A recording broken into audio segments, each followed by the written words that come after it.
Here with Jay Happ, and Jay, you've had some great success since being inserted into the starting rotation for the Blue Jays. Obviously, starting out of the bullpen wasn't a place that you wanted to be, but now you are back on the mound as in a starter's role. And how have you readjusted to that role in the American League East as well?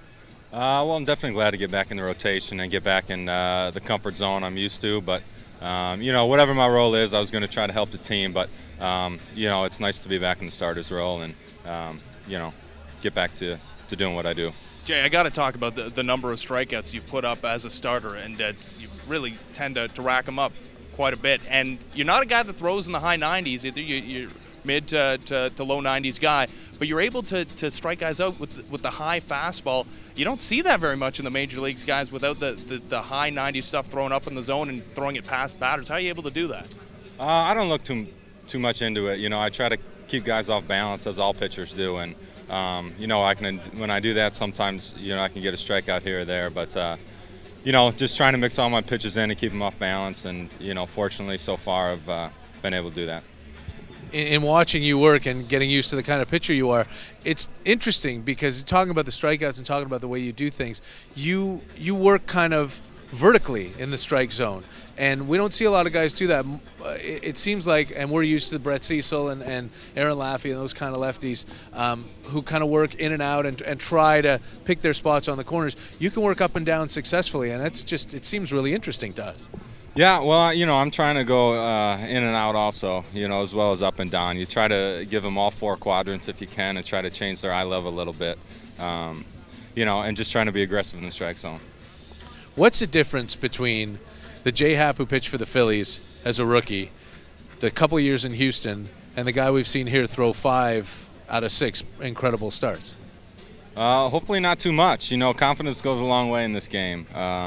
You know, like I said, you know, earlier, just when I'm aggressive, usually better things happen than not. So that's my main focus going out there, is being aggressive in the zone.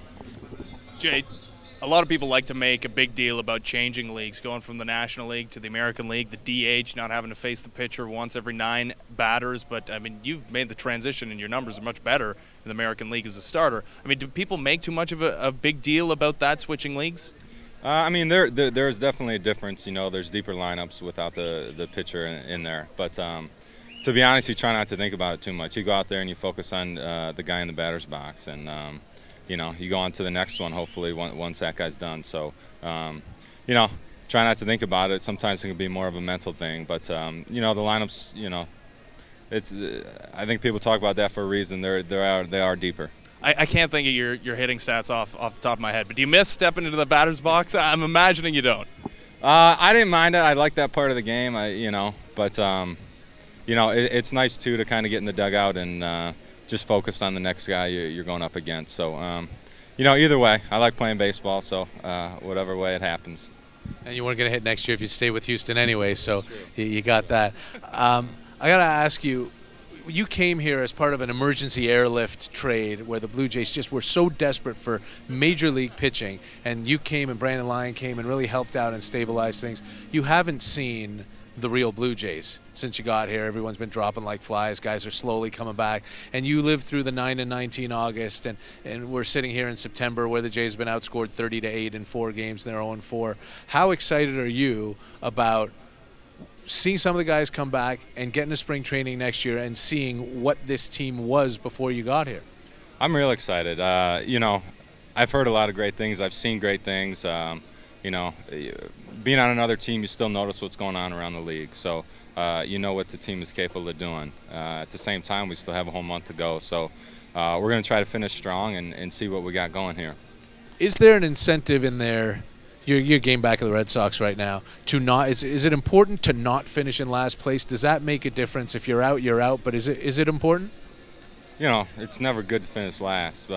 You know, I think from what I've seen is good teams go out to win that day. So you go out and focus on that day, and if it doesn't happen, you come to the park the next day to win that game. So you take them one at a time, as cliche as it sounds, and you know, hopefully, you know, we're in better standings once this thing's done. Before we let you go, got to ask about being in the American League East, and you get to play the Yankees, you get to play the Red Sox, and obviously the Red Sox have had a down year this year, but you get to go into those ballparks and compete. Obviously, we're not talking about the old Yankee Stadium anymore, but it's still a big stage and a lot of media and a lot of attention, and Fenway Park, so much history in that ballpark. Not to say that the National League Central didn't have its share of exciting ballparks to play in, but the history. How do you feel about being in this division and playing against some of the big boys in Major League Baseball? Well, you're right. It's sometimes it can seem like just a little bigger stage. There's a lot of media and a lot of tradition, especially in this league, and obviously tough teams. So it's a battle, and it's fun to come to the park because you really got to get after it. Otherwise, you're going to be in trouble. So it's been fun so far. Yeah, and it's been fun watching you as well, Jay. Thanks a lot for this. You got it. Thank you, guys. Thanks. Appreciate it.